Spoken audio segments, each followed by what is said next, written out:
Il y a quelques semaines, le Seigneur m'a parlé et il m'a dit « Dis au peuple de demeurer dans une attitude réceptive, même pendant la prédication de la parole. À tout moment, leur guérison peut se manifester. À tout moment, je peux les guérir pendant qu'ils écoutent la parole. En réalité, vous êtes dans la position la plus favorable quand vous écoutez la parole. Vous recevez les bienfaits, les avantages, les bénédictions de cette parole. Puis-je entendre un bon Amen? Amen. Ainsi, le Seigneur a guéri quelqu'un. Nous avons reçu plus d'un témoignage la semaine dernière. Vous savez, au milieu du message, j'ai arrêté de prêcher et j'ai déclaré que quelqu'un était en train d'être guéri. Je crois que c'était un problème cardiaque, où il y avait peut-être une inflammation, quelque chose comme ça. C'était ça? Vous vous en souvenez? Au milieu du message, c'était un souci cardiaque. La personne avait alors une douleur. Elle a été guérie sur le champ. Et le témoignage est parvenu à l'un de mes pasteurs qui me l'a raconté plus tard dans la journée. Louons le Seigneur. Rendons gloire à Jésus. Juste pour que vous sachiez que le temps de la guérison n'est pas révolu. Dieu ne cesse pas d'agir après un moment donné. Non, non. Dieu sait ce que vous traversez. Il sait exactement où vous en êtes. Et une autre question que les gens me posent. « Pasteur, pourquoi ma guérison n'est-elle pas encore apparue? Permettez-moi de vous dire une chose. Cela s'est amélioré. Remerciez Dieu pour cela. Il existe un passage dans la Bible où Jésus, d'habitude la guérison est instantanée, mais dans certaines Bibles, il y a cette expression. L'enfant commença à se rétablir. Jésus demanda à quelle heure il était allé mieux. Même dans Second 21, cette idée est subtilement présente. La restauration n'est pas immédiate, mais elle a commencé, ok? Et la Bible parle de 30, 60 ou 100 pour 1 pour la manifestation de la parole. La parole de guérison suit le même principe. Elle apparaît parfois 30, 60 ou 100 pour 1. Bien souvent, c'est instantané. Pour les personnes que vous avez entendues, c'était immédiat.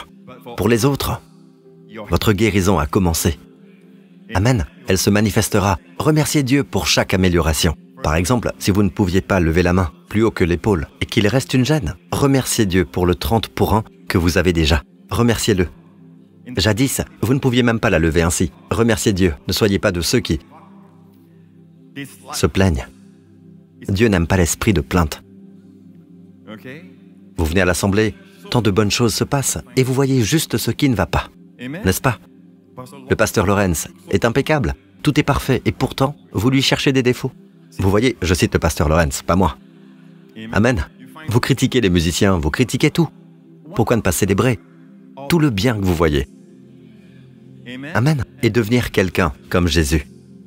Amen. Voir l'or, même dans le caniveau. Amen. Louons le Seigneur. J'ai raconté cette histoire, elle n'est pas dans la Bible. Donc, ne la considérez pas comme une parole de l'Écriture. Toutefois, cette histoire a été racontée par plusieurs hommes de Dieu. On raconte qu'un jour, Jésus, traversant un village, a aperçu une foule penchée au-dessus d'un trou. Tous se bouchaient le nez et certains même détournaient le regard, dégoûtés.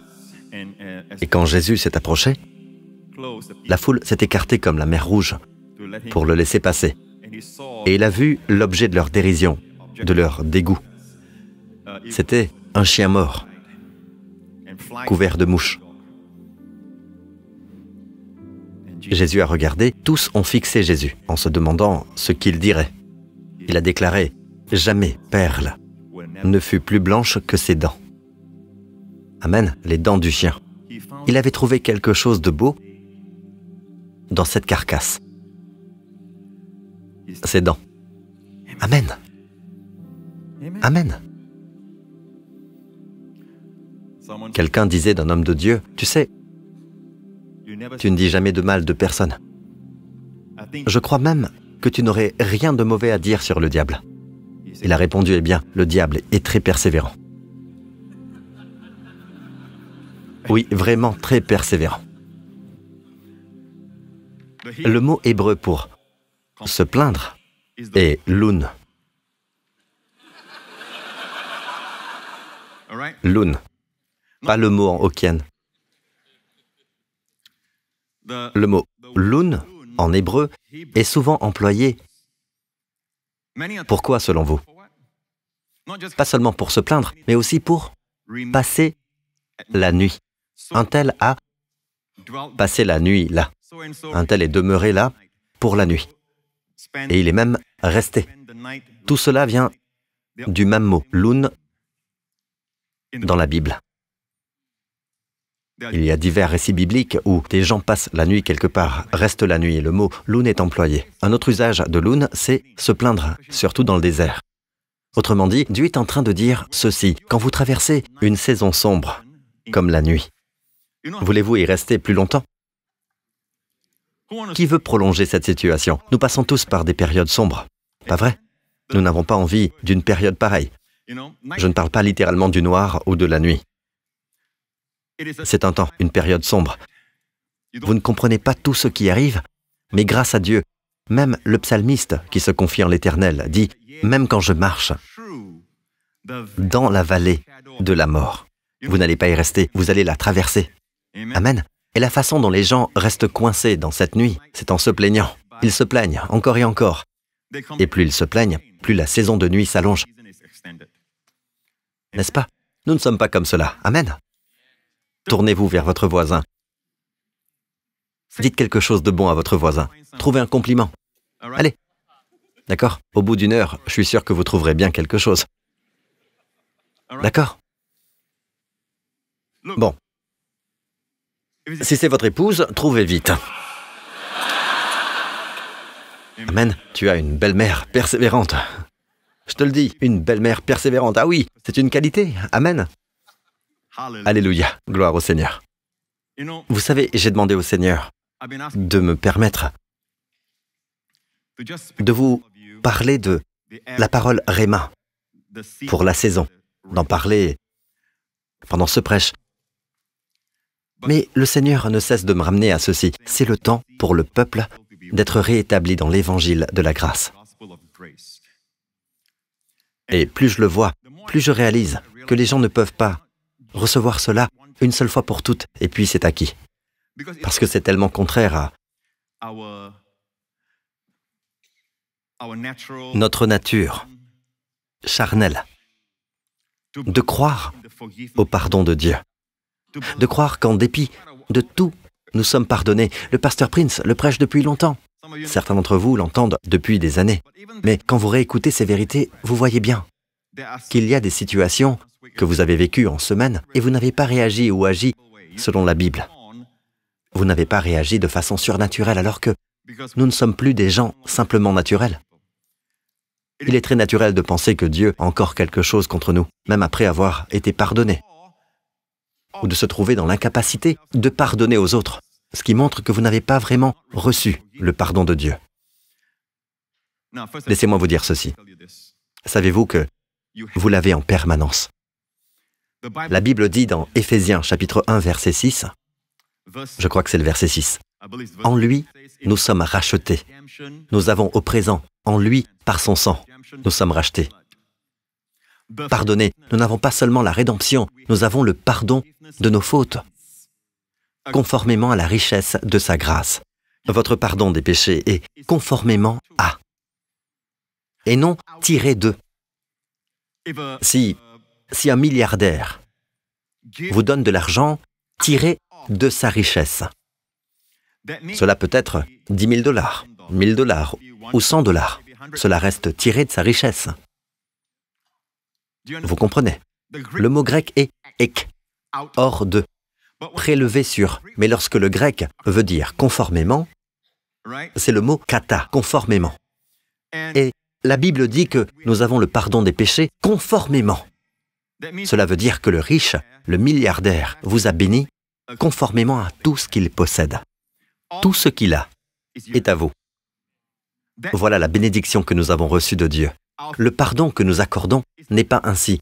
Dieu ne pardonne pas à demi comme nous pardonnons. Bon, d'accord, je te pardonne, hein? D'accord, mais au fond, pas vraiment. Non, ce n'est pas comme ça. C'est selon tout ce qu'il est, selon la richesse de sa faveur, non acquise, non méritée. Amen. Voilà.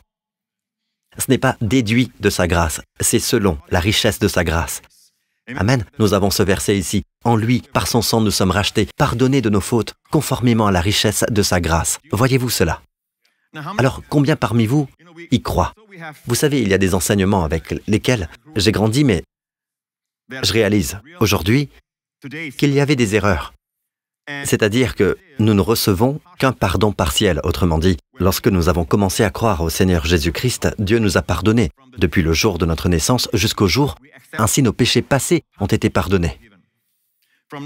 À partir de maintenant, vous recevez le pardon sur une chose à la fois. En d'autres mots, c'est du cas par cas. Donc vous devez surveiller constamment vos péchés. Le problème, c'est qu'en faisant cela, en se surveillant, en réalité, il joue le rôle du Saint-Esprit, n'est-ce pas? Parce que personne ne peut vous sonder. Même David a dit à Dieu, « Examine-moi, ô Dieu, et connais mon cœur. Mets-moi à l'épreuve et connais mes pensées. » Il n'a pas dit, « Je m'examine moi-même. » Vous n'êtes pas en position de vous examiner vous-même. Quand vous vous examinez et que vous confessez vos péchés, en général, ce sont les gros péchés que vous voyez. Mais vous passez à côté de péchés, comme je viens de le dire, vous plaindre par exemple. En fait, se plaindre est un péché. C'est même une abomination pour Dieu. Vous voyez, ce seul péché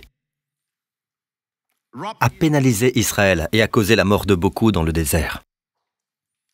Et cette attitude de plainte est quelque chose que nous considérons tous comme naturel. C'est normal pour nous de nous plaindre. Mais d'autres péchés, nous les jugeons plus graves. Selon votre culture, votre origine, les différentes églises, les différentes dénominations, elles ont des points de vue variés. Donc, on vous dit que vos péchés passés sont pardonnés, mais vos péchés futurs ne le sont pas. Je n'aime pas employer les mots passés au futur, parce que Dieu ne le fait pas. Il dit simplement que nous sommes. Aimeriez-vous demander à l'apôtre Paul, « Excuse-moi, de quoi parles-tu exactement, des péchés passés ou futurs ?» L'apôtre Paul vous répondrait ceci. « Jésus est-il mort dans votre passé ou dans votre futur ?» Pour nous tous, vous arrivez avec 2000 ans de retard. Quand Jésus est mort sur la croix, il est mort pour vous. Vos péchés étaient tous futurs. Même vos péchés passés étaient futurs. Pourquoi? Cela fait plus de 2000 ans qu'il est mort. Bien sûr, la croix est hors du temps. Comme Dieu est hors du temps, l'œuvre de Jésus est hors du temps. Elle est valable pour ceux qui vivaient sous l'Ancienne Alliance, ainsi que pour les hommes depuis Adam. Et cela continuera jusqu'à la fin des temps, où Dieu a dit à son Fils de revenir.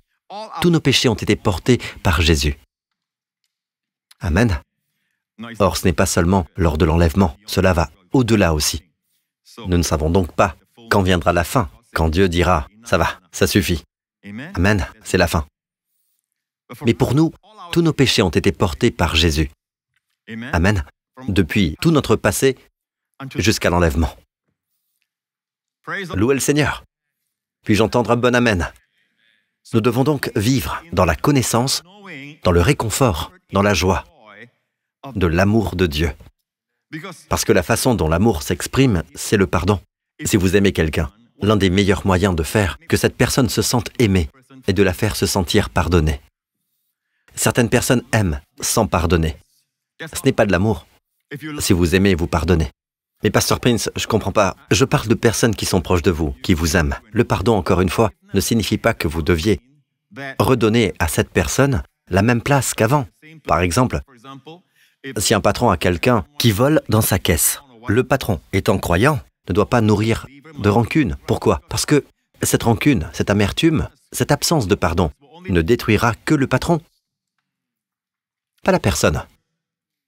Pour son propre bien, le patron ferait mieux de pardonner à cette personne. Voyez-vous, Dieu ne vous a pas créé pour fonctionner dans la haine et l'amertume, le ressentiment et la plainte. Vous n'êtes pas conçu pour cela. Tout, dans vos cellules, dans votre corps, dans vos gènes, absolument tout ce que vous êtes, ne peut pas vivre ainsi. Pas plus que votre voiture ne carbure à l'eau. Amen. Ou à l'électricité, ou autre. Elle n'est pas conçue pour cela. Certaines sont conçues pour rouler à l'essence ou pour d'autres énergies. Vous êtes conçus pour avancer par l'amour. L'amour de Dieu, puis l'amour des uns pour les autres. Et c'est pourquoi le plus grand commandement, le seul commandement que Jésus nous a donné est de nous aimer les uns les autres comme il nous a aimés. C'est le commandement pour le croyant. Pourquoi? Parce que c'est dans votre nature d'aimer. Nous savons que nous sommes passés de la mort à la vie parce que nous aimons les frères et sœurs. Mais Pasteur Prince, si c'est le cas, alors je ne suis pas sauvé parce que je n'aime pas vraiment les chrétiens. Je leur cherche toujours des défauts. C'est votre tête qui cherche les défauts. Mais en vrai, vous pourriez vous lever là et les critiquer ouvertement? Non. Au fond, je parle de la vraie personne que vous êtes. Si vous êtes vraiment né de nouveau, vous aimerez dans cet endroit où vous êtes né de nouveau. L'amour de Dieu est déversé dans notre cœur. C'est là. Mais on vous a mal éduqué. Vous n'allez pas à l'église et votre pensée n'est pas renouvelée par la parole de Dieu pour un bon enseignement. Vous n'avez pas la bonne croyance et c'est pourquoi vous pensez haïr. Mais ce n'est pas le cas. Et d'autant plus, cette haine ou cette amertume ou ce manque de pardon dans votre cœur montre que vous ne comprenez pas le pardon de Dieu. Dieu vous a pardonné même la mauvaise pensée que vous avez eue ce matin. Même lorsque vous étiez à l'église en train d'adorer, vous avez eu la mauvaise pensée. Dieu vous l'avait déjà pardonné. Et si vous êtes conscient de cela, vous ressentirez l'amour de Dieu.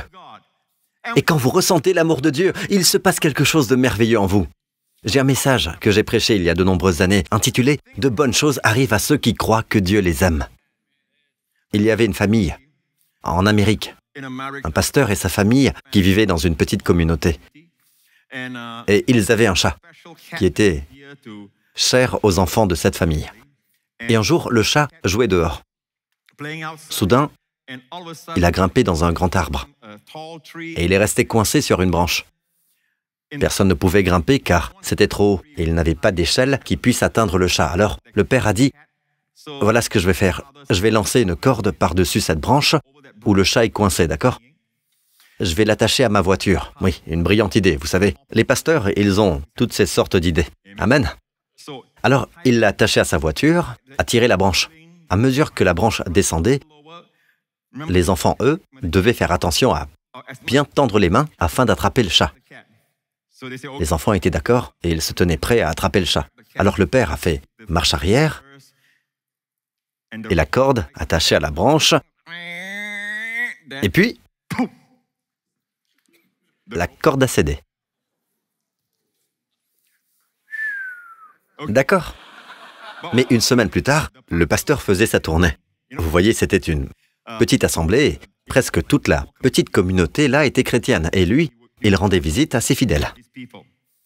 D'accord? Alors il est allé dans une maison en particulier et il est entré et a dit « Comment allez-vous » Et la dame était là, sa petite fille était là, et la fillette jouait avec son chat à lui. C'était environ une semaine après.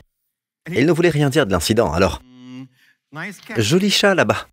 Où l'avez-vous trouvé ?»« Oh, pasteur, vous devez entendre cette histoire miraculeuse. Ma fille n'arrêtait pas de me harceler pour avoir un chat. Et j'ai dit non, non, non, nous ne pouvons pas nous permettre de nourrir le chat et de nettoyer les saletés du chat et tout ça. Non, non, mais elle n'arrêtait pas de me harceler. Alors j'ai dit, tu sais quoi? Tu crois au Seigneur Jésus, n'est-ce pas? Tu sais qu'il est un bon Dieu, pas? Pourquoi tu ne pries pas? Peut-être que le Seigneur te donnera un chat. Un chat. Spécialement venu du ciel. Alors l'enfant l'a fait. Voyez, l'enfant a prié. L'enfant s'est agenouillé et a dit, Seigneur, Père Céleste, j'aimerais avoir un chat. S'il te plaît, donne-moi un chat. Je sais que tu m'aimes. Merci Seigneur, au nom de Jésus. Amen. Il n'a pas fallu longtemps. Ils sont sortis dans le jardin. Et du ciel, pasteur! Pasteur, du ciel! Et c'est pas une blague, pasteur. Un chat a volé. Et vous savez que les chats sont prodigieux. Ils peuvent tomber d'une grande hauteur. Ils ont dû apprendre cela dès la naissance, quand ils étaient encore tout petits. Ils peuvent tomber, mais ils tombent avec style. Les chats et le pasteur Marc ont un style. Qu'ils tombent ou qu'ils soulèvent des poids. Vous voyez? Et le chat est tombé dans notre jardin. Pasteur, c'est un miracle. Amen. Une histoire vraie. Alors je vous dis ceci. Quand vous vous sentez aimé par l'amour de Dieu, quand vous ressentez l'amour de Dieu, de bonnes choses se produisent en vous, même pour votre santé. Vous devenez entier. Même pour la santé mentale, vous devenez sain. Amen. Et de bonnes choses vous arrivent.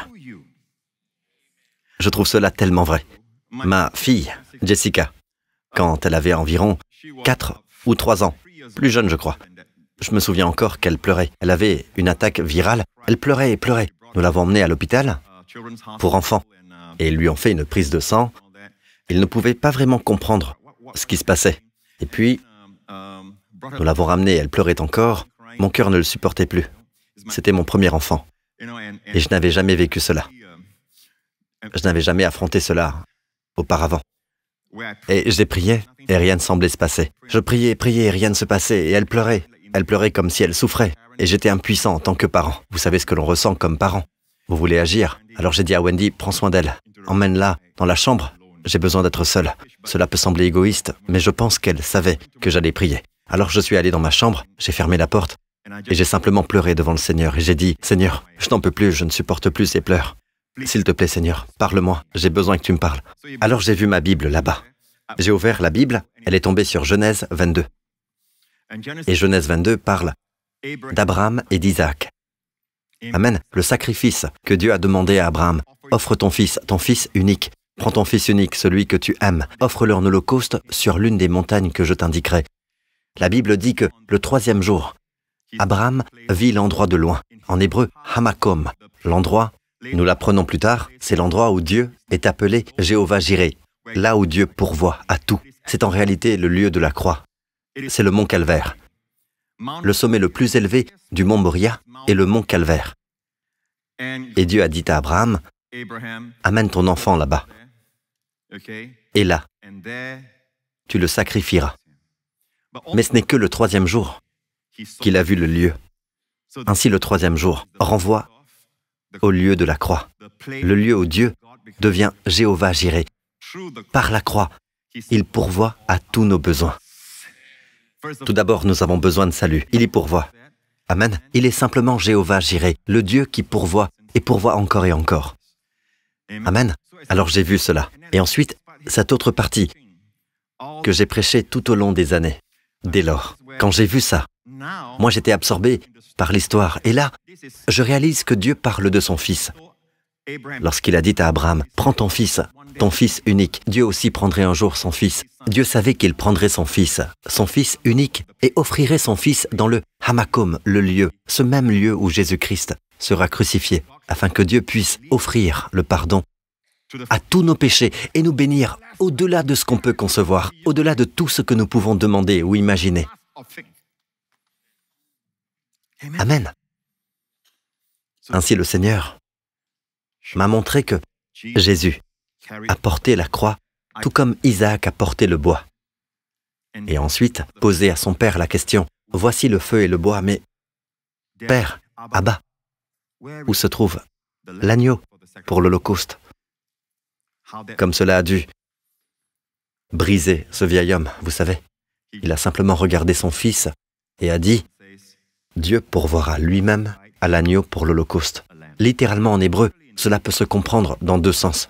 Dieu se pourvoit d'un agneau. Dieu se pourvoira lui-même d'un agneau. Parce que Jésus est Dieu, il se pourvoira lui-même d'un agneau. Amen. Et vous savez tous que dans ce lieu, exactement là où se trouve très probablement le sommet du mont Moria, le mont Calvaire, il était sur le point d'enfoncer le couteau dans son fils. Et le Seigneur l'a arrêté et le Seigneur lui a dit, « Car je sais maintenant que tu crains Dieu et que tu n'as pas refusé ton fils unique. » Et j'ai vu cela. Maintenant, je sais que Dieu m'aime. Pourquoi? Parce que Dieu ne nous a pas refusé son fils, mes amis. Son fils unique, le fils qu'il aimait pour vous, pour moi. Amen. Il l'a donné librement pour nous. Et puis, il a été dit à Abraham, je suis sûr, dans cette conversation, Dieu lui a montré le bélier derrière, et il a regardé derrière. Il y avait un bélier retenu par les cornes. Cela signifie que ce n'était pas un petit agneau, un agneau tout jeune. C'était un bélier mûr, un bélier avec des cornes et un bélier mature. Et un bélier ne se jette pas dans un buisson, encore moins dans un buisson épais qui est rempli d'épines. Plus précisément, la Bible dit qu'il était retenu par ses cornes. En d'autres termes, ce bélier savait ce qu'il faisait en enfonçant sa tête dans les broussailles. Aucun bélier ne fait ça, sauf un, l'agneau de Dieu. Amen. Et pouvez-vous imaginer ceci? Lorsqu'Abraham a tiré ce bélier hors du buisson, c'était très difficile parce que les cornes étaient finement entremêlées dans le buisson. Et les épines, quand vous arrachez ce bélier, les cornes arrachent aussi quoi? Une couronne d'épines. Amen. Et vous savez quoi? Ce sont ces cornes qui ont été prises, pas son corps. Son corps n'avait pas été lacéré visiblement. Il a été lacéré plus tard. Il a été mutilé sur l'autel. Jésus a été flagellé plus tard. Mais c'est pour nous montrer qu'il est pur, sans péché, sans défaut, l'agneau de Dieu. Et des larmes ont coulé de mes yeux pendant que je lisais cela. Et Dieu me montrait tout cela, vous savez. Je n'ai pas refusé mon fils parce que je vous aime. Voilà combien je vous aime. Et pendant un moment, j'ai oublié ma fille qui pleurait. J'ai oublié la raison pour laquelle j'étais entré dans ma chambre. D'accord? Pour chercher une réponse auprès de Dieu. J'ai simplement ressenti l'amour de Dieu. Quand j'ai ressenti l'amour de Dieu, c'est comme si le Seigneur disait, « Cherche les pleurs.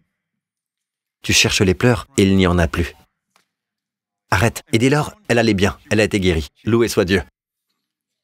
Aujourd'hui, elle a été guérie. Amen. Et elle est devenue une jeune fille, belle et charmante. Elle ressemble à son... Oh, bon. Amen. Aux deux. Amen. Et quand Dieu m'a donné Justin, Amen, cette fois j'avais un fils et j'ai recommencé à apprendre. Chaque fois que j'interagis avec lui, c'est comme le père et le fils. Amen, je l'aime et je l'aimerai toujours.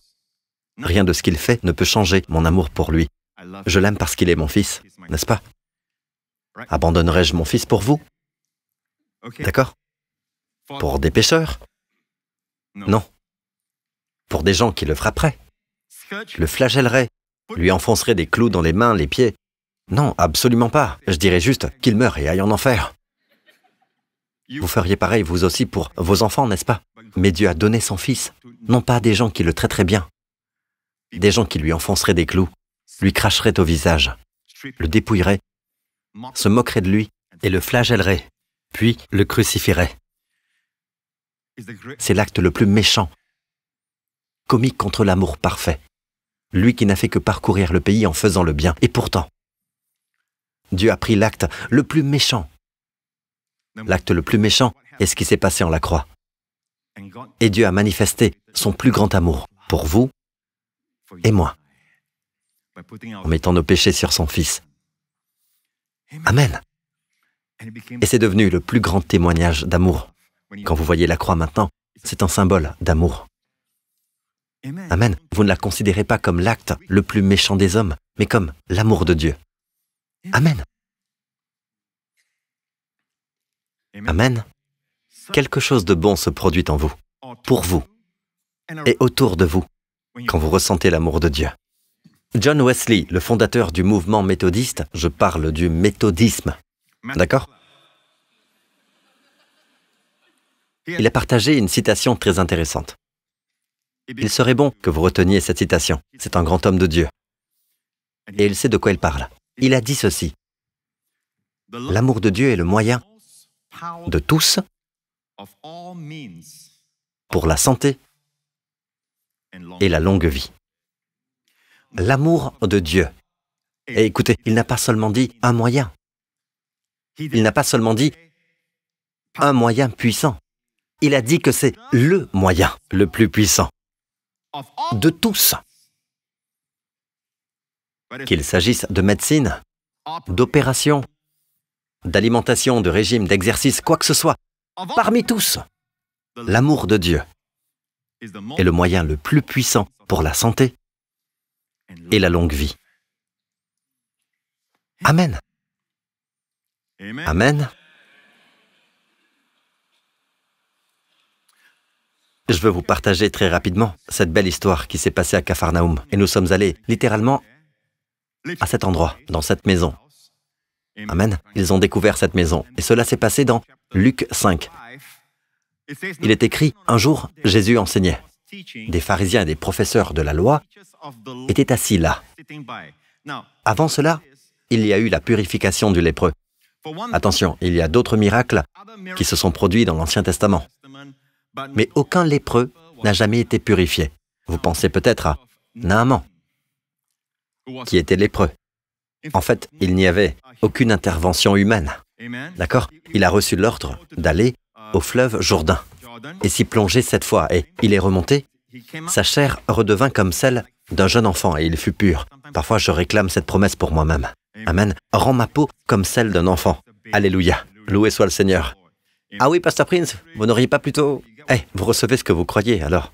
Vous pouvez vous moquer de moi si vous le souhaitez. Mais vous savez, c'est une chose merveilleuse. Dieu l'a fait pour lui. C'est un homme adulte et un capitaine de surcroît. Donc, assez âgé. Et pourtant, sa peau est devenue ainsi. Alors, je crois en Dieu, bien plus qu'un homme de l'Ancien Testament, car nous sommes des gens de la Nouvelle Alliance établie sur de meilleures promesses. Alors, pourquoi pas?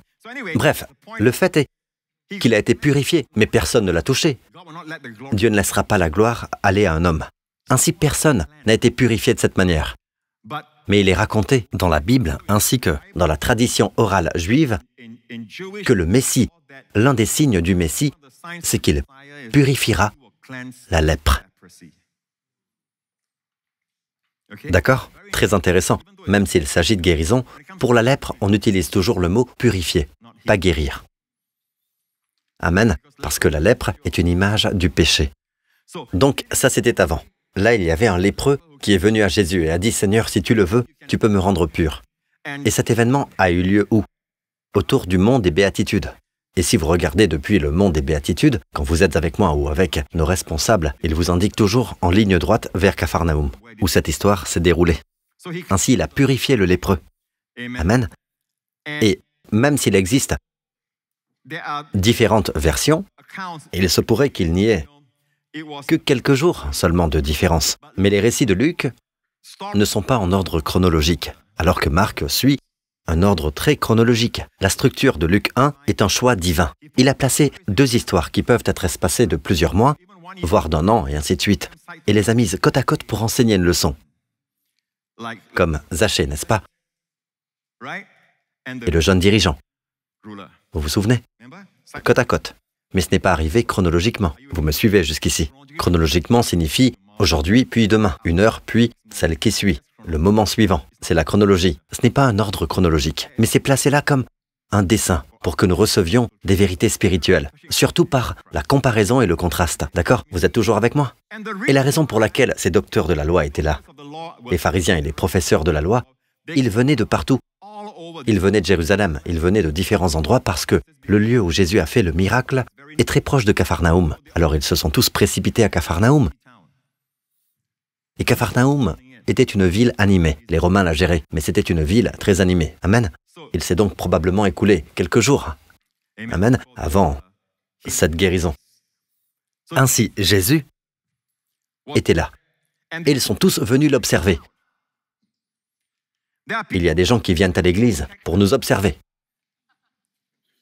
La meilleure façon de venir à l'église, en présence de Dieu, n'est pas de venir pour donner, mais pour recevoir. Amen. Parce que vous adoptez une position où Dieu devient celui qui est béni, car il y a plus de bonheur à donner qu'à recevoir. Cela est vrai dans nos relations mutuelles, entre personnes. Amen. Il y a plus de bonheur à donner qu'à recevoir. Quand il s'agit de Dieu et de vous, il est plus heureux de recevoir que de donner. David a dit un jour, « Comment pourrais-je rendre à l'Éternel tous ses bienfaits envers moi ?» En d'autres mots, quelle est la meilleure réponse à Dieu pour tous les bienfaits qu'il m'a accordés? David, un homme qui était un homme selon le cœur de Dieu, qui connaissait le battement du cœur de Dieu. Il a ressenti les pensées de Dieu, bien des fois. Même s'il est tombé plusieurs fois, Dieu l'appelle le seul homme dans la Bible, un homme selon mon cœur. Vous savez, quand il dit « Comment rendrai-je à l'Éternel tous ses bienfaits envers moi ?» Il dit « Je lèverai la coupe des délivrances. » Waouh! Autrement dit, la manière de dire merci à Dieu, c'est de prendre encore plus de lui. Et lorsque vous prenez encore plus de Dieu, cela ne le fait-il pas se sentir encore plus Dieu? Ou voulez-vous être comme Marthe, qui était si occupée à vouloir servir Jésus, pourvoir à Jésus, nourrir Jésus et son entourage lorsqu'il est venu chez elle, quand ils sont venus dans sa maison? Lorsque Jésus vient chez vous, que faites-vous? La meilleure réponse, même si ce n'est pas conforme à nos règles de bienséance humaine ou à tout ce que nous pensons être juste selon notre culture, la culture de Dieu doit être la plus importante pour nous. Quand vous venez à Dieu, qu'il vienne chez vous, vous laissez tout et vous vous asseyez pour recevoir. Marthe ne l'a pas fait. Elle était occupée à vouloir pourvoir à Jésus, mais une sœur appelée Marie était là, assise aux pieds de Jésus. Ainsi, celle qui essayait de pourvoir à Jésus s'est retrouvée stressée. Pourquoi cela? Aucun travail que vous faites ne peut vous positionner pour plaire au Seigneur, ni vous donner cette vraie satisfaction. Comme si je pouvais dire, je suis comblé. Alors elle était vide. Plus elle essayait, plus elle ajoutait des œuvres et tout ça, plus elle était vide. Elle est entrée, elle était en colère, elle a dit, Seigneur, cela ne te fait-il rien que ma sœur me laisse seule pour servir? Ainsi elle a blâmé le Seigneur et blâmé la sœur. Voyez-vous comment la plainte surgit? Elle est née de beaucoup de travaux et d'efforts. C'est très intéressant que dans la Bible, si vous cherchez le mot mal, c'est le mot poneros. Comme dans une parabole, le roi dit « serviteur mauvais ». Le mot « mauvais » est le mot « poneros ». Si vous étudiez ce mot « poneros », la toute première définition du grec pour « mauvais » est « plein de labeur », plein de travaux, plein d'œuvres, plein de labeur. Quand vous êtes plein de labeur, plein de travaux et tout ça, Dieu appelle cela mauvais. Amen. Le mot « poneros », le terme grec le plus courant pour « mauvais » dans le Nouveau Testament, sa première définition est « plein de labeur », de peine.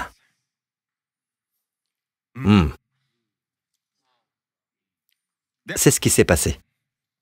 Son cœur était plein de labeur. Et dans sa tête, elle se disait probablement que le Seigneur serait heureux du labeur et tout, mais elle n'est pas venue pour recevoir, elle est venue pour donner à Jésus. Mais voyez-vous, c'est contre notre nature, n'est-ce pas? En fait, quand quelqu'un vient chez vous, vous devez pourvoir pour lui. Amen.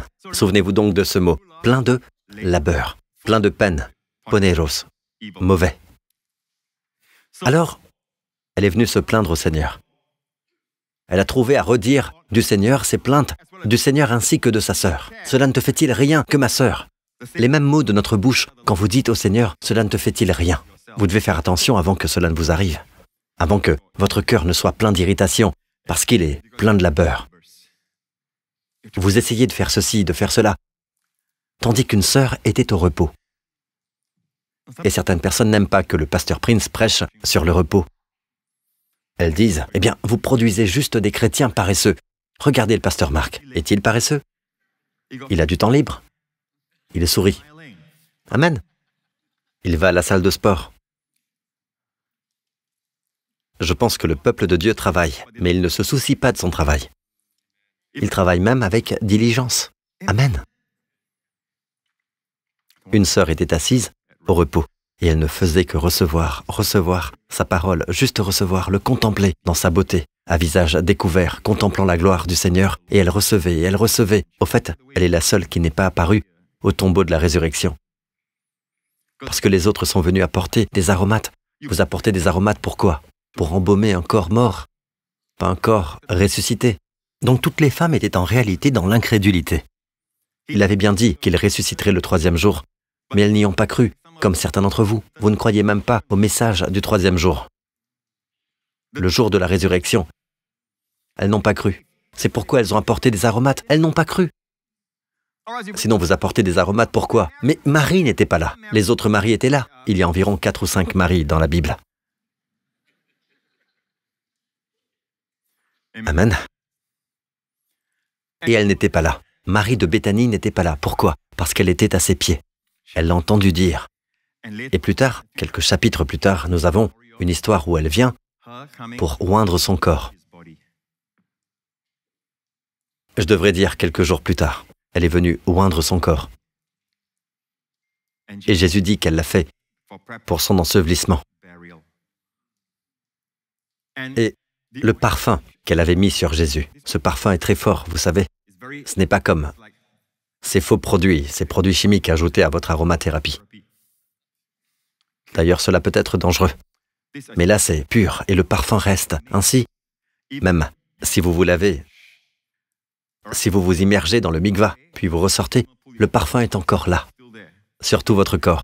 Imaginez qu'elle soit la seule à avoir pu oindre Jésus.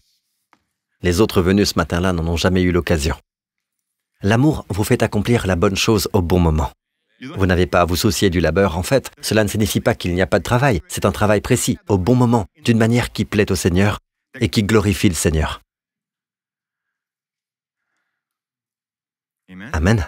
Son cœur n'était pas plein de travaux. Elle recevait simplement du Seigneur. C'est pour cela que vous venez à l'église. N'est-ce pas? Pour être au repos et recevoir. Amen. Cela veut-il dire que nous ne servons pas? Nous servons tous. Même dehors, vous voyez des gens servir. Amen. Il y a de nombreux domaines où servir. Mais vous servez dans l'expression des dons que Dieu vous a d'abord accordés. Et Dieu est si bon. J'aime le redire. Encore et encore, vous m'entendrez le dire. Il vous donne le don avec lequel servir. Puis il vous récompense quand vous utilisez le don qu'il vous a d'abord donné.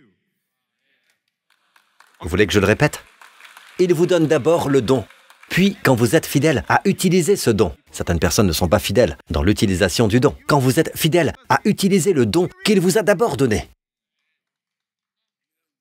il vous récompense. Et sa récompense est très pratique. Vous savez, je ne pense pas seulement aux récompenses spirituelles. Le Seigneur est très concret. Lorsque les pêcheurs n'avaient pas de poissons, ils avaient peiné toute la nuit, ils n'avaient rien pris. Jésus a emprunté leur barque pour prêcher. Comment les a-t-il récompensés? Avant cela, où l'eau est profonde, une grande quantité de poissons, pouvant faire craquer les filets. Les poissons et les pêcheurs se parlent entre eux. Tu meurs, je te mange. N'est-ce pas? Je disais à Justin l'autre jour, quand tu vas pêcher, tu ne mets pas des frites au bout de ton hameçon. Oui, lui, il aime les frites. Je lui dis, tu dois penser en fonction de ce que l'autre aime. N'est-ce pas? Ce poisson aime quoi? Les vers. Aimes-tu les vers? Eh bien non, il n'aime pas vraiment les vers. Mais tu dois penser à lui, tu dois penser au poisson. D'accord? C'est ainsi que le diable essaie de t'appâter. Il sait ce que tu aimes. Amen. Amen. Surveillez les domaines que vous aimez, que vous appréciez. Il n'y a rien de mal en soi. Mais ce sont ces domaines où le diable peut vous piéger. D'accord?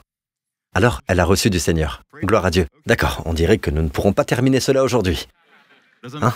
Ce n'est pas grave, nous avons tout le temps, d'accord? Le Seigneur sait ce dont vous avez besoin pour chaque culte.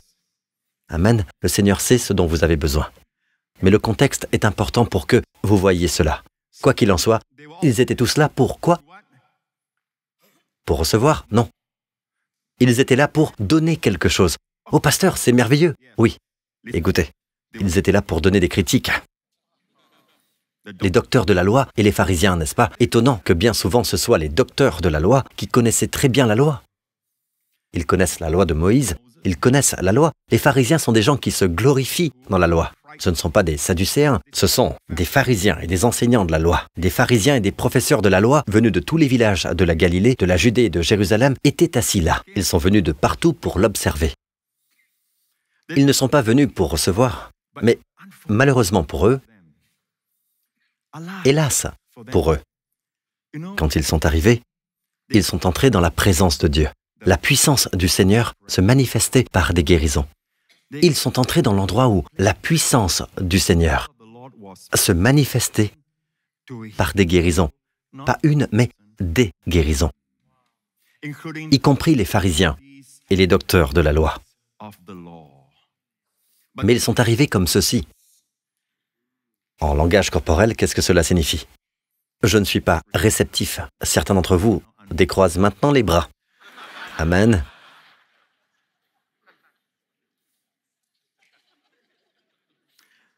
C'est comme si vous disiez, « Allez, prêcheur, montre-moi ce que tu vaux. »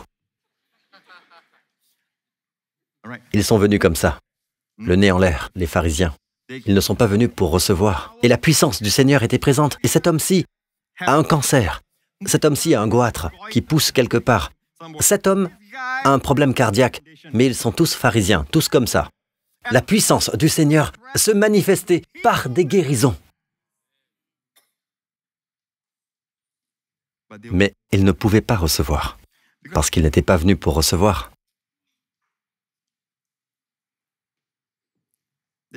Ils étaient venus pour critiquer, se plaindre. Néanmoins, la puissance du Seigneur était présente pour les guérir. Dieu n'a pas dit « Ouh, il y a des pharisiens là, la puissance ne peut pas venir. » Non. Cela montre que la guérison de Dieu est par la grâce. Amen. Il ne fixe jamais d'autres conditions pour guérir, hormis le besoin de guérison. D'accord? Poursuivons. Et voici que des hommes qui portaient un paralysé sur une civière cherchaient à le faire entrer et à le placer devant Jésus. Comme ils n'avaient pas trouvé moyen de l'introduire, ce sont des amis, de bons amis. Un autre évangile parle de 4 bons amis. 4 d'entre eux portaient cet homme. Comme ils n'avaient pas trouvé moyen de l'introduire à cause de la foule, si vous êtes allé à Capharnaüm, vous voyez l'endroit, et c'est bondé. Une fois bondé, impossible d'entrer. Et Jésus était à l'intérieur, en plus des pharisiens et tout. Ils prenaient généralement les places d'honneur, n'est-ce pas? Ils étaient là. Vous aimeriez dire, hein? Pourquoi? Si vous êtes là pour chercher la faute, hein? Pharisiens, docteurs de la loi, sortez. Laissez entrer les gens qui ont des besoins. Amen. Mais ils encombrent l'endroit. Et alors ses amis n'ont trouvé aucune voie. Ils montèrent sur le toit et, par une ouverture, ce n'était pas fait de béton. Ok, d'accord, vous l'avez vu. Les maisons d'Israël sont faites de quoi? De feuilles. Amen. Un peu de boue, elle est faite de boue, ou de feuilles, de branches, de saules, de boue. C'est facile à enlever une fois sec. Voilà ce que cela signifie. Ils le descendirent sur sa civière au milieu de l'assemblée devant Jésus. Voyant leur foi, il vit la foi de qui? Voyant leur foi. Jésus dit, mon ami, tes péchés te sont pardonnés. Il dit à l'homme malade, descendu devant lui, mais il a vu leur foi. Amen. Ils étaient venus pour donner ou recevoir. Ils étaient venus pour recevoir. Jésus a vu leur foi. Ils étaient venus pour recevoir. Sinon, ils n'auraient pas descendu leur ami. S'ils doutaient de Jésus, s'ils se plaignaient de Jésus, s'ils ne le considéraient pas comme le Fils de Dieu ou celui qui guérit, Amen, le Messie, ils n'auraient pas descendu leur ami jusque devant Jésus. Il faudrait plutôt dire « élevé », car il faut atteindre Jésus, parce qu'ils savent qui il est. La langue a pouvoir de vie et de mort. D'accord? Jésus dit, tes péchés te sont pardonnés. Qu'a-t-il dit à l'homme? Tes péchés te sont pardonnés. Mes amis, vos péchés vous sont pardonnés. Quel péché? Cela ne vous regarde pas. Au pluriel? Oui. Un seul péché? Non. Tes péchés te sont pardonnés. L'homme s'est demandé, passé ou présent, Seigneur? Et mes péchés futurs? Non, tes péchés sont pardonnés. Cela signifie qu'ils sont tous pardonnés. Cet homme n'en doute pas. Il a compris exactement ce que Jésus voulait dire. Les spécialistes de la loi et les pharisiens se mirent à raisonner et à dire « Qui est cet homme qui profère des blasphèmes? Qui peut pardonner les péchés si ce n'est Dieu seul ?» Il prit la parole et leur dit « Pourquoi raisonnez-vous ainsi dans vos cœurs ?»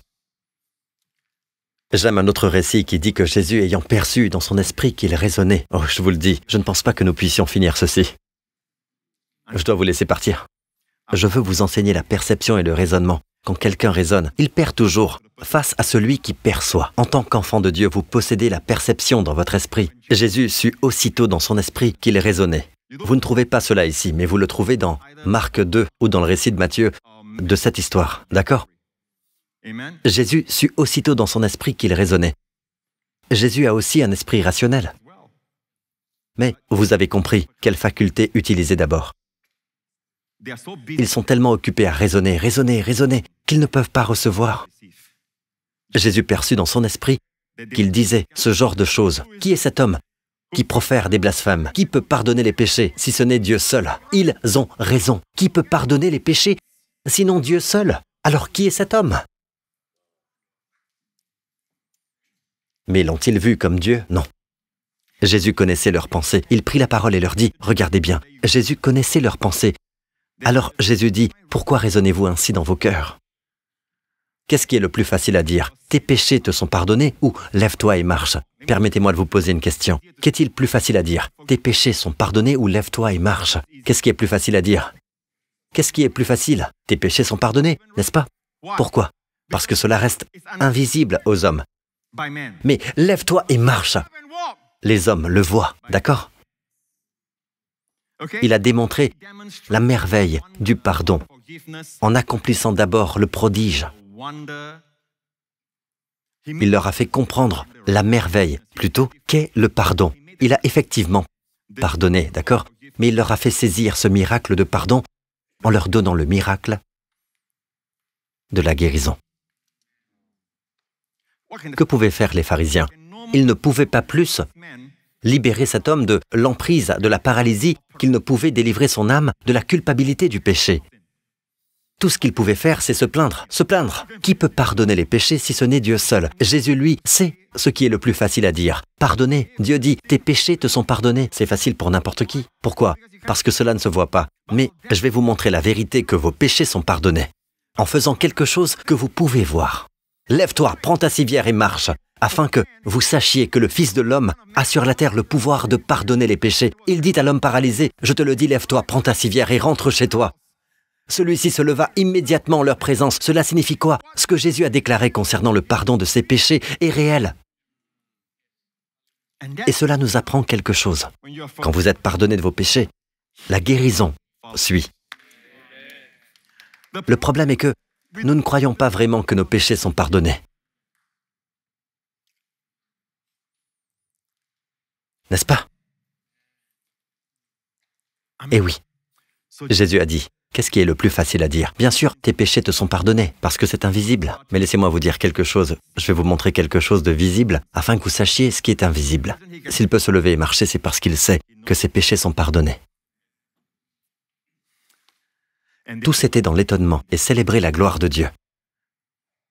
Remplis de crainte, il disait, « Nous avons vu aujourd'hui des choses extraordinaires. » Des choses extraordinaires.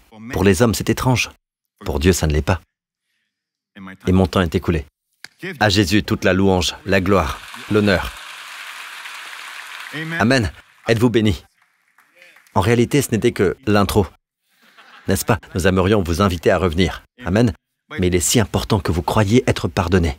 Il y avait un homme, Matthieu 18, qui devait une dette, une énorme dette. Dans certaines traductions bibliques, on parle de millions de dollars qu'il devait à un roi. Lorsqu'il n'a pas pu payer, le roi a dit, « Vous savez quoi? Cet homme et toute sa famille sont venus comme esclaves. » Jésus a raconté cette parabole. Vous savez que Jésus est un conteur merveilleux. Alors le roi ordonna de le vendre, lui, sa femme, ses enfants et tout ce qu'il avait, afin d'être remboursé de cette dette.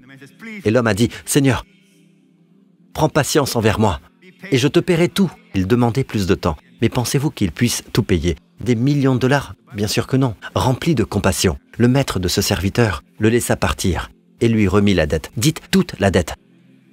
À cet homme, la Bible utilise le mot immédiatement. Immédiatement. Jésus raconte l'histoire. Immédiatement, il est sorti et il a trouvé quelqu'un qui lui devait. Vous savez combien? Dans certaines traductions bibliques, c'était des milliers de dollars. Seulement quelques milliers de dollars, alors que lui devait au roi des millions, et tout avait été annulé. Mais immédiatement, il est allé trouver l'homme qui lui devait. Cet homme ayant été pardonné, il a trouvé quelqu'un qui lui devait des milliers de dollars. Il l'attrapa en disant « Paie ce que tu me dois ». Et vous savez ce que l'autre a dit? Presque les mêmes mots. « Prends patience envers moi et je te paierai ». Il a répondu « Pas question ». Il est allé le faire jeter au cachot. À cette époque, il y avait cette pratique de faire jeter quelqu'un au cachot. Des témoins ont vu cela. Ils ont vu combien il avait été pardonné et ils se sont plaints au roi. N'oubliez pas que Jésus raconte cette histoire. Et le roi s'est mis en colère et a rappelé cet homme. Et le roi a dit, « Je t'avais remis en entier ta dette parce que tu m'en avais supplié. » Ne devais-tu pas, toi aussi, avoir pitié de ton compagnon comme j'ai eu pitié de toi? Et le roi ordonna qu'on le livre aux bourreaux. Or, quels sont ces bourreaux? L'hypertension ou d'autres maladies, qu'importe, tant que vous pouvez le mettre dans ce registre, comme la détresse mentale. C'est un tourment. Et cela jusqu'à ce qu'il rembourse tout. Maintenant, laissez-moi vous poser une question. Lorsque cet homme a été pardonné par le roi, pensez-vous qu'il s'est réjoui? Il s'est appuyé sur son pardon? Croyez-vous qu'il soit rentré en disant « Les amis, devinez quoi? Venez, célébrons ensemble. Vous savez quoi? Nous avons un bon roi. » Pensez-vous qu'il compte sur son pardon? Il se réjouit de son pardon? Parle-t-il de son pardon? Est-ce qu'il prêche sur son pardon? Qu'il est un évangéliste de la bonne nouvelle et du bon caractère du roi? Vous le pensez, non? Vous voyez dans sa tête, il pense quoi? Si ce gars ne me devait pas ces milliers de dollars, j'aurais pu payer au roi les millions. Autrement dit, il n'a jamais goûté son pardon. C'est comme s'il n'était pas pardonné. Voilà pourquoi il y a tant de manque de pardon dans l'Église.